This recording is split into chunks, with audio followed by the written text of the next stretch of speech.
Visiting the Philippines' closest island to Indonesia. A lot of you guys linked this over and said this is actually so interesting and so cool.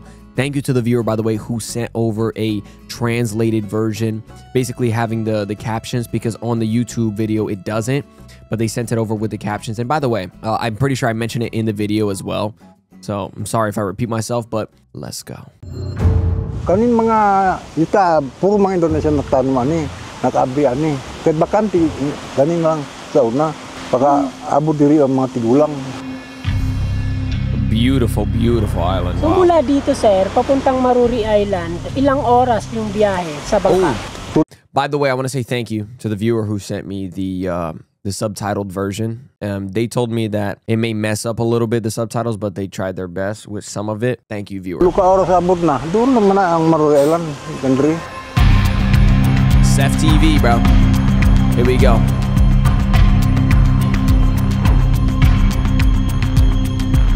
Tingnan nyo naman kung gaano kaganda etong lugar na narating natin. Sobrang tahimik at hindi ganun kadami yung mga sasakyang nakakasabayan natin dito sa kalsada.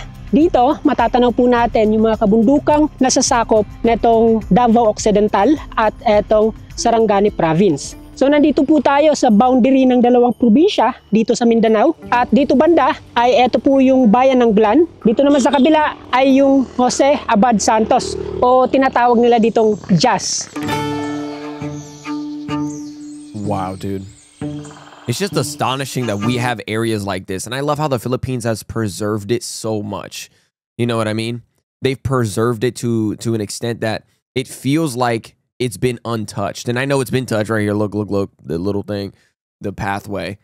But it feels like it's been untouched because of just the only little bit that they've done and let the nature grow. Bro, it's just so dito beautiful. Banda, andyan lang sa baba yung daungan kung saan tayo pupunta. Kasi dyan tayo sasakay ng bangka, patawid doon sa islang nakikita natin kanina sa drone shot. Wow, dude.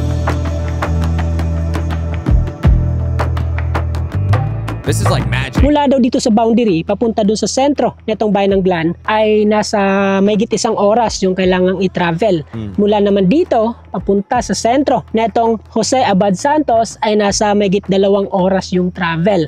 Pero dito sa bandang to ng Mindanao, dito natin makikita yung daungan na sinasakyan ng mga kababayan nating tatawid doon sa Balut Island. Dito kasi yung pinakamagandang lokasyon para sa daungan dahil nga sa lapit nito sa isla at nasa gitna po siya ng dalawang probinsya. Ibig sabihin yung mga manggagaling Davao Occidental at manggagaling dito sa Sarangani Province ay nasa pagitan lang nila yung gateway papunta sa mga islang matatanaw lang natin mula dito. Yo, if it's actually called Balut Island, by the way, let me know, because regardless, side conversation, I genuinely had so many opportunities to try Balut. I was in a taxi, bro, multiple times. I would literally get out of the taxi and grab when I was in the Philippines, and then I would walk around try to look for Balut with my friend. Couldn't find it. And then I get back in a taxi after like 9-10 hours of walking around like Manila, walking around near Cebu, everything. And then I see Balut stand. Oh, I'm not going to tell the taxi dude, yo, stop. Let me just like, you know, I didn't want to do that, but it's one of those moments like, okay, the world was telling me not to eat Balut somehow, because multiple times that happened. So next time I go to the Philippines though, this time I know some of the areas where they have Balut, I'm going to definitely eat it. That'll be there. Don't worry.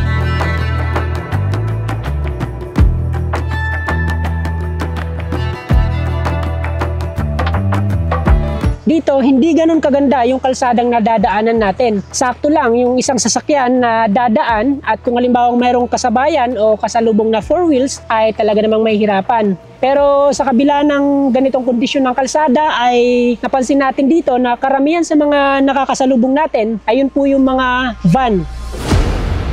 No. So most of them are vans. Yeah, it's probably the only way you could make it through. Yung mga van na nakakasalubong natin, ayan po yung mga van na umalis dun sa Jensan maaga pa lang kanina. Karamihan kasi sasakay nila ay papunta dito sa Balut Island at mula dun sa Jensan ay nasa 400 daw yung pamasahe sa mga ganyang sasakyan. Morning! Good morning! Morning! Morning! Bro, so wholesome. See, that's another thing. People would be like, "Oh, they're only wholesome to foreigners." No, they're not. I seen like Filipinos with other Filipinos like perfectly fine, bro. Like they act just as like wholesome. That's the thing. It's like some people always try to find a problem. You know what I mean? And I get it. Everything in the world has problems. There's nothing that's perfect. They say the grass is greener on the other side. No, it ain't. It's green where you water it. Remember that. Regardless, I don't want to get off topic. But my main topic is, do you think that they're riding those vans because of that, right? Like it's the only way that they would make it through that road? Because otherwise, if you were riding the bicycles that usually they ride, a lot of motorcycles in the Philippines, they would get stuck in that mud and all that. Yeah, no, it wouldn't work. That's what I'm assuming, right? Because only vans, especially carrying probably a lot of stuff, maybe a lot of different things that they catch. I don't know. It's just better, it seems, to just have a van in that area or a bigger SUV.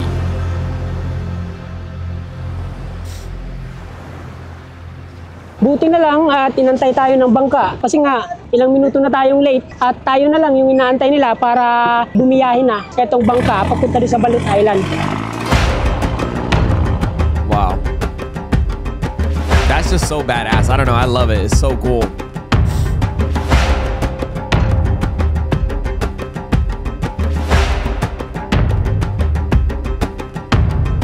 Ilang minuto pa lang tayong nakakaalis dun sa daungan ng Balangonan, nakasalubong na natin etong mga matataas na alon. Tingnan nyo naman. Oh, wow.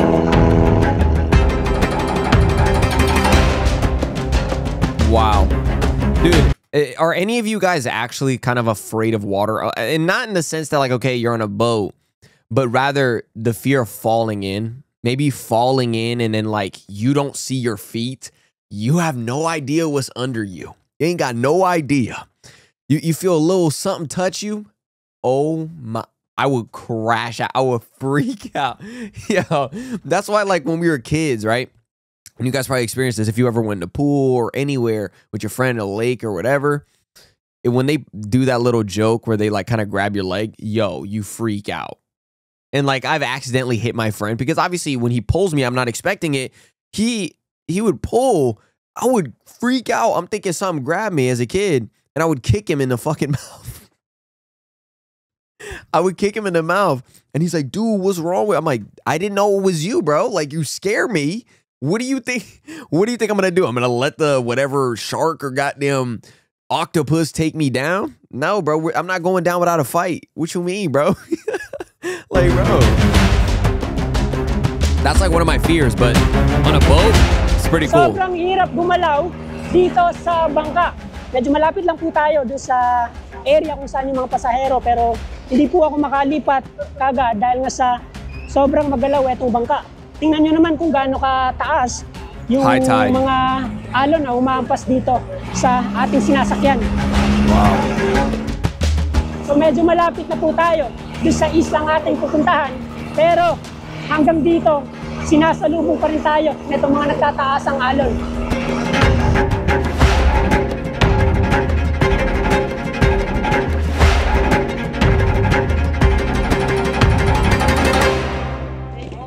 Wow, dude. So beautiful. Sa wakas, matapos ang intense na pagsagupa dun sa mga malalakas na alon o matataas na alon, ay narating na rin po natin etong Balut Island. Wow, dude. Every time he gets those shots above, bro, it's just so beautiful. Ngayong Damn! araw, ilang biyahe po yung gagawin nyo? Isa lang. Wait, Alas 9. wait, did he draw that on his boat? Wait, hold on, I'm sorry, wait. That was so cool. Yo, he's like speeding. Is this a drawing? He drew... Yo, this is why I love the Philippines, bro. He drew that on, especially with the jeepneys. They always do some beautiful design on the jeepneys when I was there too. Especially since I went during the Burr months. There was like Christmas ones, Christmas decorations inside. So cool. But dude, like, what, bro, speeding on his boat with drawn on like window things like Araw, that's ilang so biyahe po cool. yung gagawin nyo? Isa lang. Alas 9 pa lang ng umaga. Bakit yun lang yung last trip ngayong araw? Kasi wala nang pasahero doon tapos malakas yung hangin at saka alon.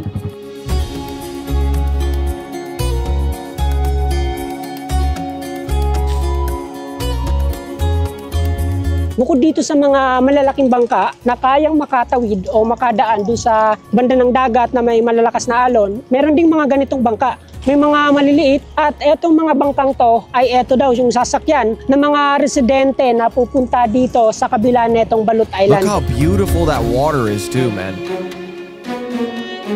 Oh my gosh.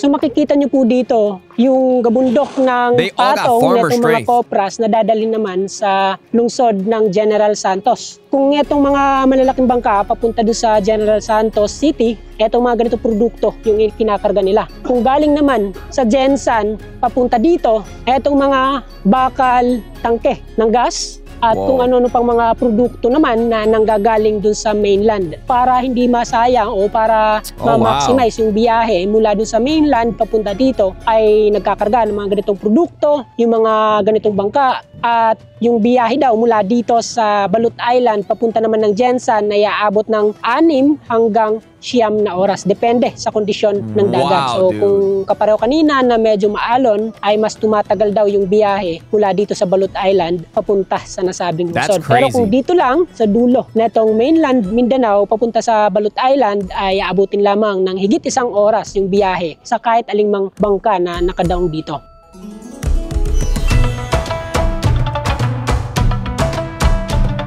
Yeah. Huh. When I wake up and I'm feeling so good, look alive and everything that I wish I could. Do it again, do it again. Hope you Ayan, so understand. dito 'Cause pa I'm lang ay sinalubong na tayo ng staff ng tourism netong Sarangani. Ma'am, tanong ko They're na lang also din, wholesome, ano ba bro. yung pinagkaiba netong Municipality of Sarangani sa Sarangani Province? Sakop na kasi ito ng Occidental Cell. Ayun. So dito lang ako nalinawan. Sa karato lang inilagay netong PPA. Makikita niyo po dito yung address netong Port of Mabila na nasa Municipality of Sarangani po siya, sakop ng probinsya ng dude. Davao Occidental. So akala ko itong Municipality of Sarangani ay makikita natin sa Sarangani Province tulad ng ibang lugar, halimbawa Yeah. Cebu City, Cebu. Dito iba pala, Municipality of Sarangani, probinsya ng Davao Occidental. Yan, so inuna po muna natin puntahan yung tutulugan natin mamaya para maibaba na natin yung mga gamit na pwedeng maiwanan. So eto, yung isa sa mga inn na pwede nyong maibook o pwede nyong matulugan dito sa Balut Island. Nakikita nyo dito na marami yung mga kwarto na Wow. available. It's beautiful at yung mga too. kwarto dito nagre-range mula 600 hanggang 2,000. So dito, eto yung view na makikita natin. Kaya Dude, that's very well kept. This is very well kept. Very nice. I love the little design around the door and a little design around the windows. I love that. I love that. This is the first time. Usually I don't like yellow houses, like preference-wise. I don't know about you guys. You know, some people may prefer blue. I don't even like blue. I prefer, like, I don't know, maybe white, something like that. But that's only because, like, I want to see the dirt that gets on there so I can clean it. Call me weird. Go ahead. It is what it is. But, like, this is the first time I really enjoy the yellow. Like really, the yellow door, the brighter yellow door with this, and then this almost bamboo, seemingly like pattern all around the window and around the door frame. That's so dope, dude. kwarto Love na available at yung mga kwarto dito nagre-range mula 600 hanggang 2,000. So dito, ito yung view na makikita natin. Wow. Ayan, tanaw natin yung kabilang isla at yung daungan na pinagmulan natin kanina.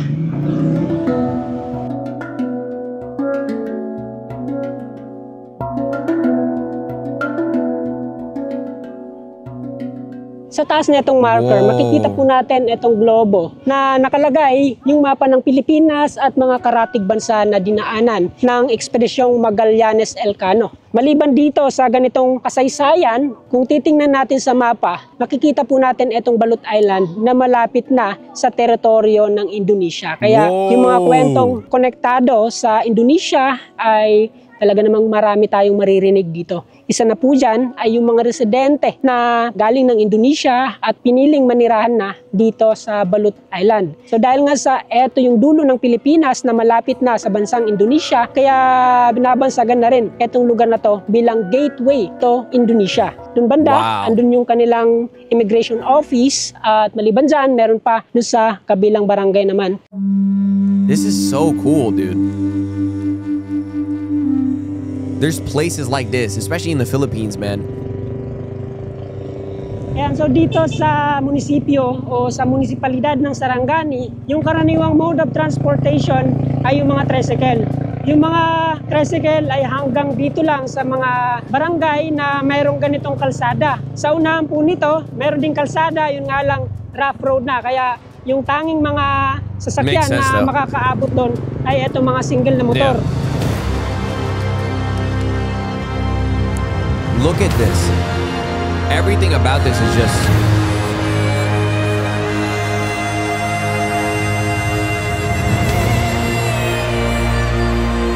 The music is fitting right now, by the way.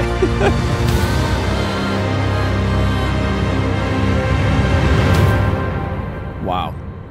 All the boats around Mula you. doon sa Municipal Hall ay kagad kami nag-travel papunta dito sa Border Crosser Station na makikita dito sa Barangay Batuganding. So andito tayo sa kabila nitong Balut Island at mapapansin nyo dito sa kanilang opisina na merong flag ng Pilipinas at meron ding flag ng Indonesia. So yung mga magcro-cross o yung mga tatawid papuntang Indonesia o yung mga residente ng Indonesia na galing dito at babalik doon sa kanilang bansa, kailangang dumaan muna dito.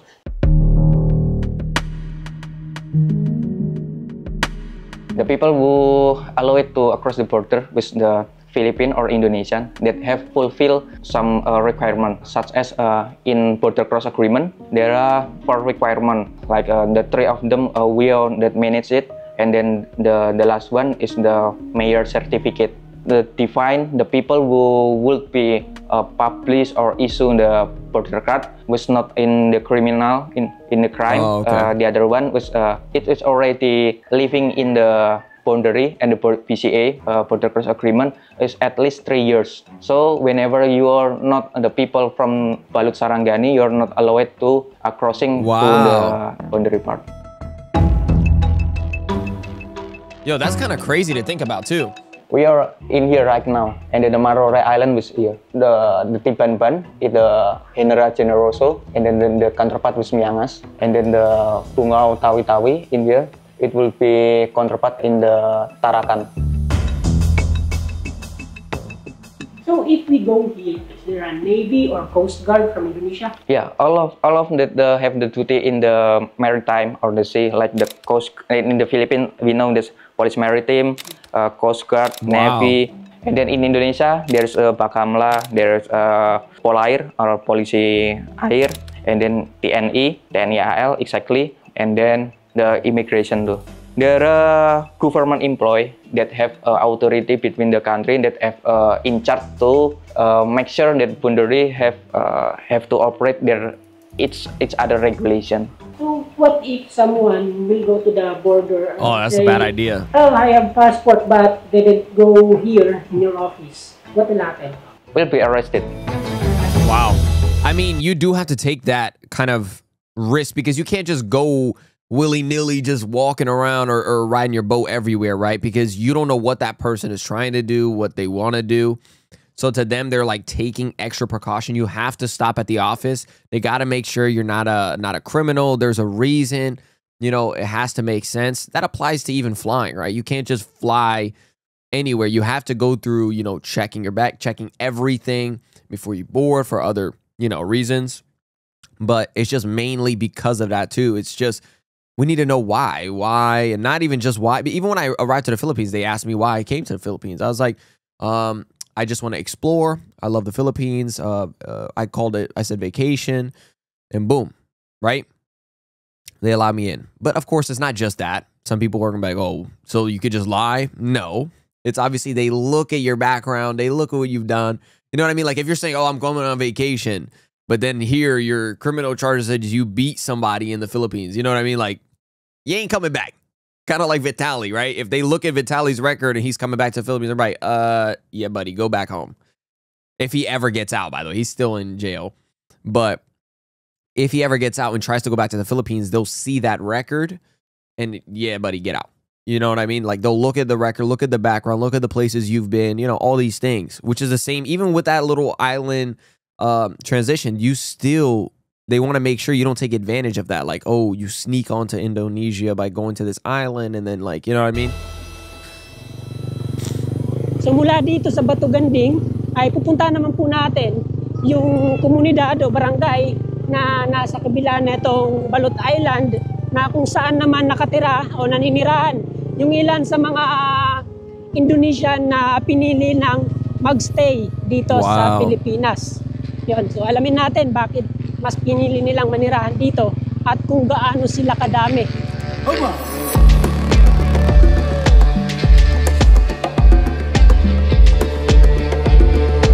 Dang, bro,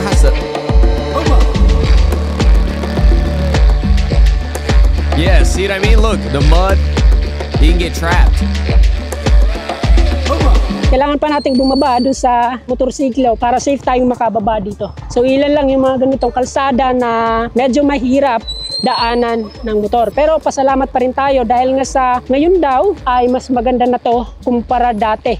Dati kasi tanging mga residente o yung mga tao lamang na naglalakad yung pwedeng makadaan dito. Pero ngayon, kaya na makapasok ng mga ganitong motor at mas napabilis na yung biyahe. Kahit na rough road, kahit na malubak, safe namang nakakarating sa kabilang barangay itong mga ganitong motorsiklo. Let's go! Wow, dude. Doing it in flip-flops. I'd be doing it in flip-flops too. Let's be real. I'd be riding my bike in flip-flops. Matapos ang mahigit sa 20 minutes na taas-baba sa mga rough road na kalsada na nadaanan natin, ay narating po natin itong bahaging ito ng Balot Island na kung saan makikita itong napakagandang dalampasigan. Look at that view. Yeah, this is like movie-esque. Kanin mga ita, puro mga Indonesia nagtanong ani, nag-abi ani. Kahit bakanti, kanin lang sa una. Pagka abo diri ang mga tigulang.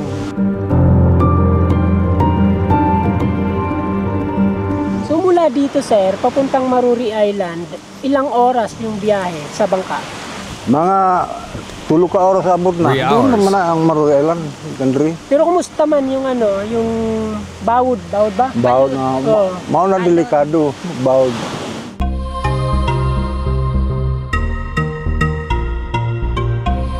It's beauty, bro. Beauty at its finest.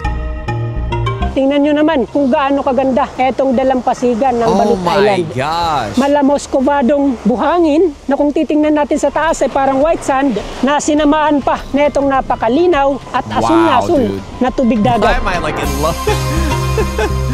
Like, bro, that is crazy.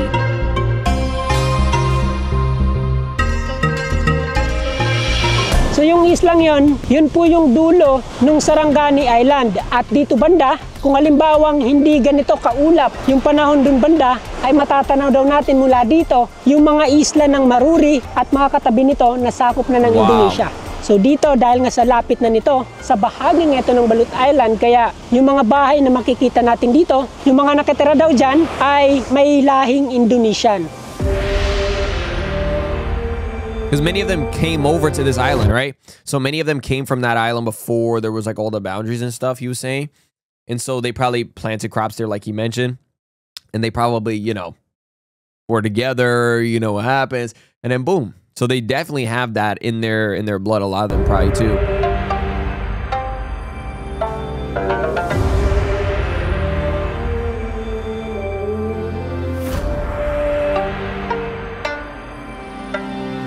Kung sa maghapon nating pag-iikot kahapon ay hindi pa tayo nangangalahati dito sa isla. At yung mga napuntahan natin ay yun yung mga komunidad na tinitiran na ng mga Indonesian na mas pinili ng manirahan dito sa Balot Island ng Pilipinas. Wow. Maliban dyan ay napuntahan din natin ang kakaibang hot spring na talaga namang gumulat sa akin. Kasi nga sa sobrang ganda na itong hot spring ay hindi ko akalaing dito ko pa makikita sa bahaging ito ng Mindanao. So yung hot spring na yon ay yun po yung pasingawan ng bulkan na nandito Wow. sa Balot Island. Matatanaw That's po so natin cool, bro. mula dito sa daungan What? yung Balot Volcano at yan po yung dahilan kung bakit nadaanan natin kahapon yung mga naglalakihang bato, kung bakit ganito kalusog o ganito kataba yung lupa at kung bakit merong hot spring etong isla. Wow. What a dope video, yo. What a dope video by SEF TV or SEF TV. Yo, Thank you guys for linking us over. I loved it. Super dope. It's so cool to know that there's like these possibilities where an island can be right there and you can almost just, you know what I mean, like reach over. It's crazy, dude. Thank you guys for linking us over. I love you guys. Till next time. Peace. How good you been living? Wait, how good you been living? I've been living too good for you. I've been living too.